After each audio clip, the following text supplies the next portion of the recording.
Welcome back Krishna study point. प्यारे बच्चों, basic chemistry का पार्ट 6 लेकर के हम आपके सामने हैं। पिछले वीडियोस में हमने आप लोगों को अफबाउ प्रिंसिपल की सहायता से और एलिमेंट्स का और एटॉमिक कॉन्फ़िगरेशन करना सिखाया था, इलेक्ट्रॉनिक कॉन्फ़िगरेशन करना सिखाया था। आज हम वैलेंसी फाइंड करना सीखेंगे और उसकी सहायता से कंपाउंड कैसे बनते हैं ये भी हम सीखेंगे।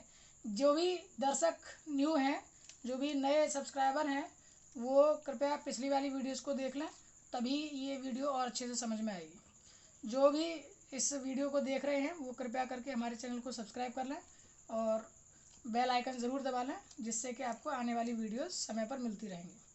चलिए बने रहिए कृष्णा स्टडी पॉइंट के साथ। बढ़ते हैं अगले टॉपिक पर। पिछली वीडियोस में हमने ये देखा कि हाइड्रोजन एटॉमिक नंबर था 1s1, पहली कक्षा में इलेक्ट्रॉन की संख्या 1। ठीक इसी तरीके से सोडियम एटॉमिक नंबर था 11, तो 1s2, 2s2, 2p6 और 3s1। अगर बात करें कक्षाओं में इलेक्ट्रॉनों की, तो पहली सेल ये थी 2, दूसरी सेल दोनों थी 8, तीसरी सेल 1। इस तरीके से अब एक ऑक्टेट रूल होता है। ये रूल्स वगैरह हम आगे केमिस्ट्री में पढ़ेंगे, ये केवल बेसिक केमिस्ट्री की बात चल रही है। हम आगे उन चीज़ों को देखेंगे कि क्यों ऐसा होता था। फिलहाल केवल इसको सीखेंगे कि ऐसा होता है ये मान करके। प्रत्येक एलिमेंट अपनी आउटर मोस्ट सेल में या तो 0 इलेक्ट्रॉन चाहता है और या 8 इलेक्ट्रॉन चाहता है। तो ये जो इलेक्ट्रॉन है 1 इलेक्ट्रॉन, ये 0 करने के लिए केवल इसको एक त्यागना पड़ेगा, एक इलेक्ट्रॉन देना पड़ेगा, जबकि 8 इलेक्ट्रॉन करने के लिए इसको 7 इलेक्ट्रॉन्स लेने पड़ेंगे। सिमिलरली Cl 17, मैं सीधा नहीं लिख रहा अबव प्रिंसिपल को, 2, 8 और 7। इसको 0 करने के लिए 7 इलेक्ट्रॉन देने पड़ेंगे, लेकिन 8 करने के लिए 1 इलेक्ट्रॉन लेना पड़ेगा। तो इसीलिए इसकी जो नेचर होगी वो 1 इलेक्ट्रॉन लेने की होगी और Na की जो नेचर होगी वो 1 इलेक्ट्रॉन देने की होगी। दैट्स वाई कि Na जो होगा वो Na प्लस आयन बनाएगा और Cl जो होगा वो Cl माइनस आयन बनाएगा। और इन्हीं इलेक्ट्रॉन्स को लेने या देने की नंबर ऑफ इलेक्ट्रॉन की संख्या पर ही संयोजकता या इंग्लिश में वैलेंसी कहते हैं, ये डिपेंड करती है। क्योंकि Na 1 इलेक्ट्रॉन त्याग कर धनायन बना सकता है, पॉजिटिव आयन बना सकता है, इसलिए Na की जो वैलेंसी हो जाएगी वो हो जाएगी प्लस का 1, Cl की जो वैलेंसी हो जाएगी वो हो जाएगी माइनस का 1। ओके, ये मैंने कुछ जनरल वैलेंसीज निकाल करके आपके सामने लिख दी हैं। आप लोगों ने अगर लास्ट की वीडियो के अकॉर्डिंग वर्क किया होगा तो आपको ये चीज़ें समझ में आ गई होंगी बहुत अच्छे से कि ये कैसे हो रहा है। जो आउटर मोस्ट सेल में जो नंबर ऑफ इलेक्ट्रॉन होते हैं उसको देने या उसमें ऑक्टेट रूल यानी 8 इलेक्ट्रॉन को फॉलो करने के लिए जो आवश्यक इलेक्ट्रॉनों की संख्या होती है, नंबर ऑफ इलेक्ट्रॉन्स चाहिए, वही उसकी क्या हो जाती है, एलिमेंट की वैलेंसी हो जाती है। और उसी के अकॉर्डिंग मैंने ये कुछ वैलेंसीज यहाँ सामने लिख कर रख ली हैं। साथ ही साथ में आपके सामने यहाँ कुछ नंबर्स लिखे हुए हैं, इनके अकॉर्डिंग ही हमको काम करना होता है।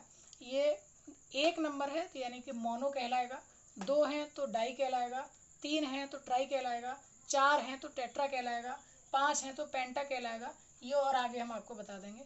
कुछ नेम भी हम यहाँ रखना सीखेंगे कंपाउंड का, तो उसके लिए भी मैंने यहाँ आपके सामने नेम लिख दिए हैं। OH है तो वो क्या कहलाएगा, हाइड्रोक्साइड कहलाएगा।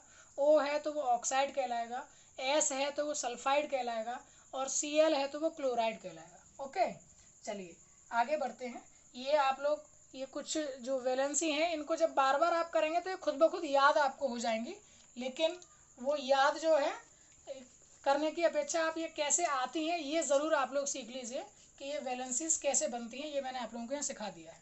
ठीक है, मैंने क्लोरीन का ले लिया। आपको एक बार और मैग्नीशियम का भी मैं आपको बता देता हूँ।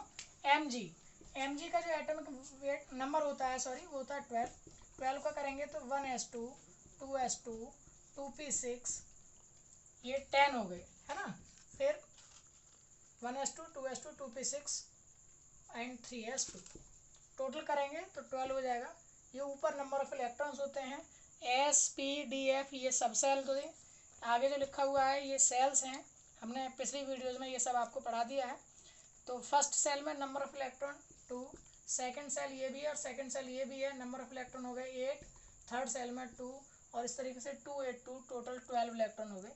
किसी भी एलिमेंट का हमने पिछली वीडियोज़ में आपको सिखाया है, किसी भी एलिमेंट का जो एटॉमिक नंबर होता है, जितना Z होता है, परमाणु क्रमांक होता है, उसमें उतने ही इलेक्ट्रॉन होते हैं और उसमें उतने ही प्रोटॉन होते हैं। अब इसके आउटर मोस्ट सेल में यानी तीसरी सेल में 2 इलेक्ट्रॉन है, इसको या तो 0 करने हैं, ऑक्टेट रूल ये कहता है या तो 0 चाहिए इसको, या क्या चाहिए 8 इलेक्ट्रॉन चाहिए। तो 8 इलेक्ट्रॉन करने के लिए तो इसको 6 इलेक्ट्रॉन लेने पड़ेंगे, लेकिन 0 करने के लिए 2 इलेक्ट्रॉन देने पड़ेंगे। तो इसलिए Mg क्या करेगा, वो 2 इलेक्ट्रॉन दे देगा और प्लस प्लस आयन बना लेगा। यही 2 इलेक्ट्रॉन त्यागना, 2 इलेक्ट्रॉन देने की जो इसकी क्षमता है, यही इसकी क्या कहलाएगी, वैलेंसी कहलाएगी, प्लस का 2। क्लियर ये वाली बात समझ में आ गई। अब इसको आप यूँ समझ सकते हैं कि Na ऐसे परमाणुओं के साथ रिएक्ट करेगा, क्रिया करेगा जो 1 इलेक्ट्रॉन लेने वाला हो, या यूँ कह सकते हैं कि क्लोरीन ऐसे परमाणु के साथ रिएक्ट करेगा जो 1 इलेक्ट्रॉन देने वाला हो, क्योंकि इसको ऐसा व्यक्ति चाहिए जो ग्राही हो, जो एडॉप्टर हो, जो ले सकता हो, और इसको ऐसा चाहिए जो देने वाला हो, जो दे सकता हो। ठीक इसी तरीके से Mg है, Mg++ ऐसे एटम के साथ रिएक्ट करेगा जो 2 इलेक्ट्रॉन लेने की क्षमता रखता हो, या 1 इलेक्ट्रॉन लेने वाले 2 एटम्स के साथ रिएक्ट करेगा, 1 इलेक्ट्रॉन लेने वाले 2 इलेक्ट्रॉन या 2 इलेक्ट्रॉन लेने वाले 1 एटम के साथ वो रिएक्ट करेगा। ओके, चलिए आगे बढ़ते हैं। कैसे ये कंपाउंड बनते हैं और उनका नेम भी हम लोग कैसे रखते हैं, ये हम आपको साथ सिखाएंगे। कुछ ही मैंने लिखे हैं, बहुत सारे हैं, लेकिन शुरुआत करने के लिए इतना काफ़ी होगा। और बहुत सारे आप देखेंगे अभी के थोड़ी सी ही देर में काफ़ी सारे कंपाउंड आप लोगों ने बना लिए और उनके नेम भी लिखना आप सीख गए। बहुत कठिन नहीं लगेगी अब आपको केमिस्ट्री, बहुत आसान होने वाली है। चलिए, जो वैलेंसी होती है वो क्रॉस मल्टीप्लाई में रहती है। सपोज कीजिए मैं 2 एलिमेंट थे, हाइड्रोजन और एक था क्लोरीन, इन दोनों के साथ रिएक्शन करा रहा था, तो मैं नीचे इनकी वैलेंसी लिखूंगा। हाइड्रोजन की वैलेंसी है 1, क्लोरीन की वैलेंसी है 1। मुझे ये याद रखना है कि प्लस वैलेंसी वाले के साथ माइनस वाले वैलेंसी को ही एलिमेंट को लिया जाएगा। मैंने अभी बताया कि number of electron number of proton equal होने चाहिए, यानी कंपाउंड जो होता है वो न्यूट्रल होता है। न्यूट्रल करने के लिए जो उसका चार्ज होगा वो चार्ज से चार्ज पूरा कट जाना चाहिए, तभी जा करके बात बनेगी। तो मैं यहाँ प्लस या माइनस लिखूंगा नहीं, मैं केवल उसकी वैलेंसी को डिजिट्स के रूप में ही लिखूंगा, यानी कि नंबर में ही लिखूंगा जो उसकी वैल्यू है। साइन नहीं लगाऊंगा। सिंबल का मुझे अपने दिमाग में याद रखना है कि एक प्लस का होना चाहिए और दूसरा किसका होना चाहिए, माइनस का होना चाहिए, और इनका क्रॉस मल्टीप्लाई कर दीजिए, यानी कि 1 का H में मल्टीप्लाई, यानी H के जो एटम हो गए वो 1 हो गए, और 1 का क्लोरीन के साथ तो क्लोरीन के एटम हो गए 1, और इस प्रकार से आपके पास कंपाउंड बनकर आ गया HCl। इसका नाम हम दे सकते हैं हाइड्रोजन, और Cl के लिए मैंने देखिए नाम लिखा है क्लोराइड, तो इसका नाम बन गया आपके पास हाइड्रोजन क्लोराइड। ओके बच्चों, चलिए एक और समझते हैं। मान लीजिए कि मैं Mg की रिएक्ट करा रहा हूँ और Cl के साथ, तो Mg की वैलेंसी है, देखिए कितनी है वैलेंसी 2, Cl की कितनी वैलेंसी है 1। प्यारे बच्चों, ये आपको जरा सी देर में याद होना शुरू हो जाएंगे, लेकिन जब आप कई बार प्रैक्टिस करेंगे तब। ठीक है, कई बार आप लोग देखते होंगे कि चीज़ें प्रैक्टिस करने से आती हैं। Mg और ये इसकी वैलेंसी प्लस की है, इसकी वैलेंसी माइनस की, इसका मतलब हम सही रिएक्ट करा रहे हैं। ऐसा तो नहीं कि प्लस की प्लस से रिएक्ट कराने लग जाए, माइनस की माइनस से रिएक्ट कराने लग जाए। क्रॉस मल्टीप्लाई कर देना है, इसका मतलब Mg कितने एटम होंगे 1। Cl कितने होंगे 2, और उन एटम्स को यहाँ लिखा जाता है सफिक्स में छोटे नंबर के साथ। MgCl2 क्या बना ये MgCl2। तो अब इसको हम कैसे पढ़ेंगे, ये क्या बन जाएगा आपका मैग्नीशियम, मैं इंग्लिश में लिख देता हूँ मैग्नीशियम। Mg होता है मैग्नीशियम, मैग्नीशियम, और मैंने बोला था 2 के लिए क्या आएगा डाई, मैग्नीशियम डाई, और Cl को क्या नाम पढ़ते हैं हम क्लोराइड, मैग्नीशियम डाई क्लोराइड। ये आपका नाम हो गया डाई क्लोराइड। ठीक है, बात समझ में आ गई होगी, आई होप सो। चलिए और देखते हैं कैसे कंपाउंड बना सकते हैं। मैं नेम भी आपको साथ ही साथ बताता चल रहा हूँ कैसे नेम भी बना है। ओके,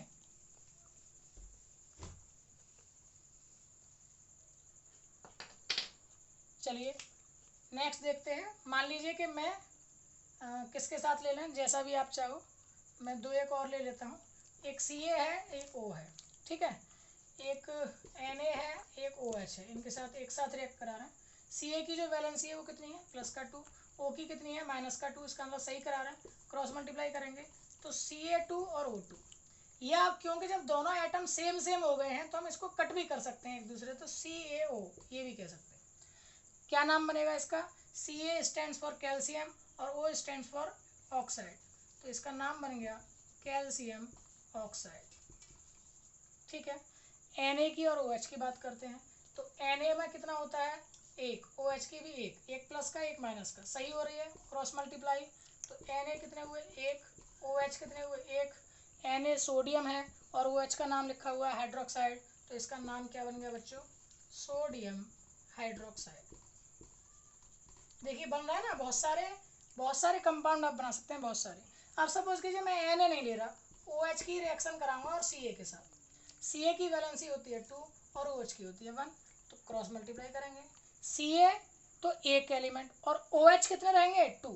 ध्यान देना है, O अलग और H अलग नहीं, एक साथ ले रहे हैं हम, तो 2। अब उसको कैसे लिखेंगे, Ca और OH कितने हैं, 2, तो इसको होल ट्वाइस कह देंगे, CaOH का होल ट्वाइस। और नाम क्या हो जाएगा आपका, calcium di hydroxide. OH stands for hydroxide और 2 आ रहा है तो इसलिए डाई आ गया, तो कैल्शियम डाई हाइड्रोक्साइड, ये इसका नाम हो गया। इसको हिंदी में भी आप लोग याद कर लीजिएगा, बुझा हुआ चूना कहते हैं, बुझा हुआ चूना, ठीक है। ये चूना है CaO, चूने का सूत्र क्या होता है, CaO कैल्शियम ऑक्साइड, और बुझा हुआ चूने का सूत्र क्या होता है, कैल्शियम हाइड्रोक्साइड। आप जानते हैं H2O का सूत्र भी इसी से मिलकर बना है, देखिए एक बार फिर से, H2O एक्चुअली में एक H ले लिया गया और एक OH ले लिया गया, H के +1 OH का -1, दोनों का 1 1 क्रॉस मल्टीप्लाई, तो HOH ये सूत्र बना जल का। अब क्योंकि 2 बार H आ रहा था तो हमने उसको एक ही जगह कर दिया H2O, और ये आपका जल का सूत्र बन गया H2O, ठीक है। बात समझ में आ गई, हाइड्रोजन हाइड्रोक्साइड, इस तरह से हम इसको नेम भी IUPAC में इंटरनेशनल सिस्टम में कह सकते हैं, ठीक है। और देखिए ज़रा और क्या क्या बना सकते हैं हम, चलिए एक मैं H लेता हूँ, एक SO4 लेता हूँ, H की है वैलेंसी 1, SO4 की वैलेंसी है 2, क्रॉस मल्टीप्लाई, तो बटा बता क्या बनेगा, H2SO4, क्या बनेगा, H2SO4। सल्फ्यूरिक एसिड, ये बहुत इंपॉर्टेंट एसिड है जो लैब में आपको मिलता है, आप लोग अब 11th-12th में जब जाएंगे तो इसको देखेंगे, इससे बहुत सारा काम होता है, ठीक है। ये भी आपके समझ में आ गया होगा। मान लीजिए मुझे K और किसका ले लें, K और O का ले लेते हैं, चलिए, एक और इसकी होती है 2, तो क्या बनेगा कंपाउंड, K2O, क्या बनेगा, K2O पोटेशियम ऑक्साइड, ठीक है। तो ये इस तरीके से आपने देखा कि हम बहुत सारे कंपाउंड बना सकते हैं, आप अपने आप बनाते रहिएगा, बहुत सारे डिफरेंस के साथ बनाते रहिएगा, ठीक है। तो अभी देखिए एक और आप देख लीजिए, एक बार H और एक बार O को ले लीजिए, 1 और ये 2 क्रॉस मल्टीप्लाई, तो क्या बना आपके पास, H2O। एक बार फिर से देखिए, हाइड्रोजन और ऑक्सीजन से क्रिया करके H2O आपके पास रिएक्शन हो गया। और देखिए यही चीज़ हमको बताती भी हैं कि ये काम कैसे करती हैं, काम कैसे करती हैं, इसी से रिएक्शन भी बनती है। अब हाइड्रोजन क्योंकि सिंगल एटम में कभी नहीं मिलती, हाइड्रोजन जो मिलती है वो गैस स्टेट में मिलती है तो H2 मिलती है, ऐसे ही ऑक्सीजन भी किस में मिलती है, वो गैस स्टेट में मिलती है, O2 मिलती है। अब ये आपने देखा कि हाइड्रोजन किस में चाहिए, 2 भाग चाहिए तो 2H2, और ऑक्सीजन कितना चाहिए, 1 भाग चाहिए तो 1O2। इसी को जब आप प्लस करेंगे तो क्या मिल करके बन के आएगा, H2O मिल करके आएगा, क्या मिल करके आएगा, H2O मिल करके आएगा, 2 ऑक्सीजन हो गए और 4H2 यानी 4H हाइड्रोजन हो गए, क्लियर। तो ये देखिए केमिकल रिएक्शन भी बनाना आप सीख गए। केमिकल रिएक्शन बनाने के लिए सबसे ज़्यादा ज़रूरी क्या है, ये जो कंपाउंड हैं यानी कि ये जो सूत्र हैं ये कैसे बन रहे हैं ये जानना। तो आई होप सो कि आप लोगों को समझ में आ गया होगा। इसके लिए सबसे बेसिक बात है कि आपको एटम्स के एटॉमिक नंबर याद होने चाहिए, जो 20 हमने बेसिक केमिस्ट्री के पार्ट 1 में आपको सिखाए हैं। फिर आपको आना चाहिए उनका एटॉमिक कॉन्फ़िगरेशन कैसे होता है, फिर आपको उनकी वैलेंसी याद होनी चाहिए, और धीरे धीरे जब आप प्रैक्टिस करेंगे तो ये सारे कंपाउंड आपके उंगलियों पर याद हो जाएंगे। और फिर ज़रा सी देर में जब आप केमिकल रिएक्शन शुरू करेंगे तो आपको याद करने की ज़रूरत नहीं पड़ेगी बच्चों कभी भी। और केमिस्ट्री में सबसे ज़्यादा इम्पोर्टेंट रोल केमिकल इक्वेशंस का ही होता है, रिएक्शंस का होता है, और जब बच्चे उनको रटने लग जाते हैं तो फिर केमिस्ट्री उनको टफ लगती है। अब आपको रटना नहीं पड़ेगा, अब आप इसको प्रैक्टिस करते रहेंगे, और साथ ही साथ में ये केमिकल रिएक्शन या केमिकल इक्वेशंस जहाँ भी आपको दिखेंगे उनको आप कोशिश करेंगे समझने की, तो अभी आपको अच्छे से समझ में आएंगे। कोशिश कीजिए इनसे काफ़ी 30-40 कंपाउंड आप लोग बना पाएंगे, और बनाते रहिए। आई होप सो कि आपको वीडियो में इंटरेस्ट आया होगा, अच्छी वीडियो लगी होगी, और बहुत कुछ केमिस्ट्री की रोचक जानकारी भी आप लोगों को मिल गई होंगी। इसी तरीके से आप लोग चैनल को प्यार देते रहिए, सब्सक्राइब करते रहिए, शेयर करते रहिए, वीडियोस को लाइक करते रहिए, कमेंट सेक्शन में ज़रूर आप लोग हमको अवगत कराते रहिए कि कहाँ कोई कमी रह गई है, क्योंकि ये सब आप लोगों के साथ ही हो रहा है, आप लोगों की यही मेहनत से हो रहा है, आप लोगों का जो सहयोग है उसी से हम लोग इस सबको आगे बढ़ा पा रहे हैं। आप लोग कमेंट करते हैं तो बहुत अच्छा लगता है और मेरा उत्साह भी बढ़ता है, जिससे कि मैं और आगे की वीडियो लेकर के आऊँ। हमने बेसिक केमिस्ट्री को भी मैथ्स और बेसिक मैथ्स की भी वीडियो डाली हैं, और साथ ही साथ में मैथ्स को लेकर के हम आगे जा रहे हैं।